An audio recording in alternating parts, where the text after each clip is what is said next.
Hey guys, in this video, I will show you how to hide chat in Minecraft Bedrock. All right, so let's begin with the video. To get started, press the T key on your keyboard or use the back button to open the pause menu while you're in the game. Once the menu appears, click on the cogwheel or settings icon to open the game settings. Inside the settings menu, you'll see several chat-related options near the top.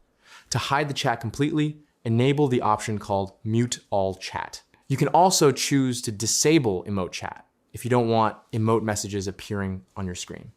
Another option available is text-to-speech for chat, which you can turn on or off, depending on your preference. In the same section, you can also customize how the chat looks.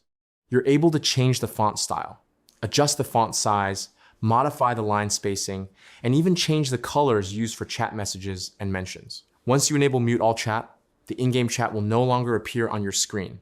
And that's it. So that's basically how you can hide chat in Minecraft Bedrock. So that's all for this video. See you in the next one. Thanks.